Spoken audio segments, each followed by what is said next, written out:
जबरदस्त कविता इथे सादर केली।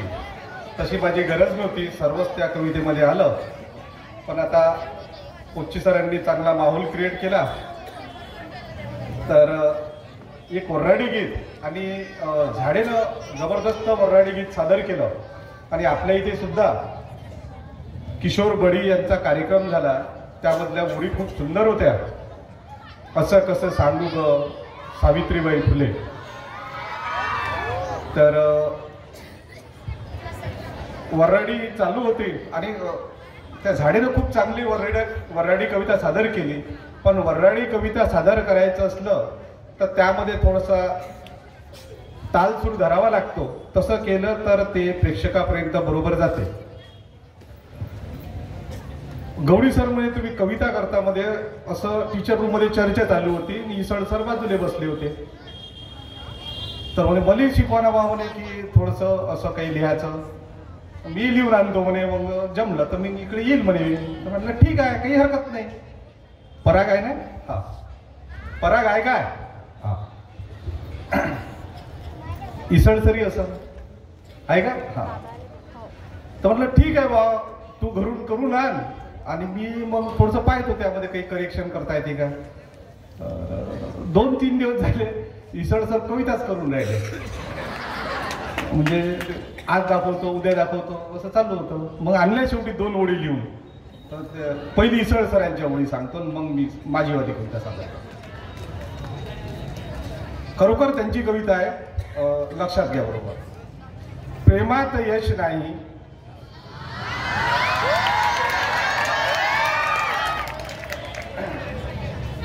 प्रेमात यश नाही, जीवनात रस नाही।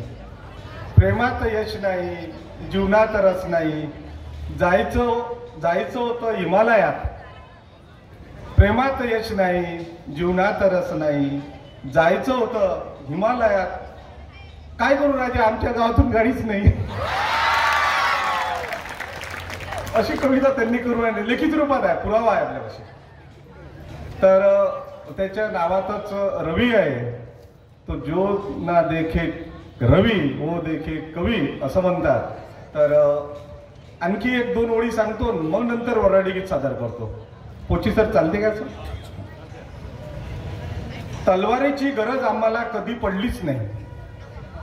तलवारीची गरज आम्हाला कधी पडलीच नाही, कारण वाघासारखी बायको असताना शत्रूची नजर आमच्यावर कधी पडलीच नाही।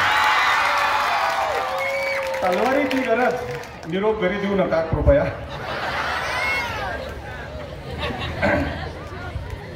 तलवारीची गरज आम्हाला कधी पडलीच नाही, कारण वाघासारखी बायको असताना शत्रूची आमच्यावर कधीच नजर पडली नाही। समोरच्यांना नाही समजेल, मागच्यांसाठी। एका शेतकऱ्याने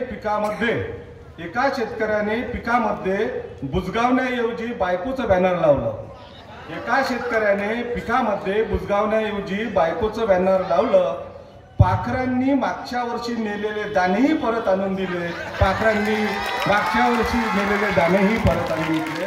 बायकोशी वाकळं, नदीवर लाकळं असं म्हणतात ते काही बरोबरच आहे।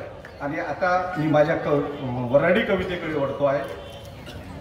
वाकसर नाही आहे इथे, पण बरं झालं असतं। मन मावं फिरलं भाऊ, वाटे लग्न घ्यावं करून। मन मावं फिरलं भाऊ, वाटे लग्न घ्यावं करून। प्रपोजल ठेवलं बुड्याजवळ, म्हटलं द्या पास करून। मन मावं फिरलं भाऊ, वाटे लग्न घ्यावं करून। प्रपोजल ठेवलं बुड्याजवळ, म्हटलं द्या पास करून। माया बरोबरीच्या पोरीचे तर लग्नही झाले। माया हा माझा पर्सनल प्रश्न नाही बरं, म्हणून वाकसर पाहिजे होते बा। माया बरोबरीच्या पोरीचे तर लग्नही झाले न 21चा झालो तरी दिसत नाही तुम्हाला। बुढा म्हणे बाबूराजा प्रेमानं घेणं, बुढा म्हणे बाबूराजा प्रेमानं घेणं। नशिबात जसं आहे तसं आहे होणं। म्या म्हटलं बुडाले नशिबाचा पिच्छा 16 22 जाईल वरून। प्रपोजल ठेवलं बुड्याजवळ, म्हटलं द्या पास कर। मन मावं फिरलं भाऊ, वाटे लग्न घ्यावं करून। इतक्या दिवसानं बुड्याच्या डोक्यात ट्यूबलाईट चमकला. इतक्या दिवसानं बुड्याच्या डोक्यात ट्यूबलाईट चमकला. बुडा म्हणे आता पाहून घ्याव सगून. पोरगी नाही भेटली समजा एरिया घेतला पाहून. इंगोले सर म्हणे बुड्याले नेरले जाऊन पहा. इंगोले सर म्हणे बुड्याले नेरले जाऊन पहा. गेला बुढा नेरले केलं भुरभुर स्वाहा. शेवटच्या 2 ओळी आहे फक्त, लक्षपूर्वक ऐका. लगन वाले महाराजे हो 6 महिने झाले. लगन वाले महाराजे हो 6 महिने झाले. बुड्यावर होई सरकी आणि बुडीची झिपुटी रोज झाले.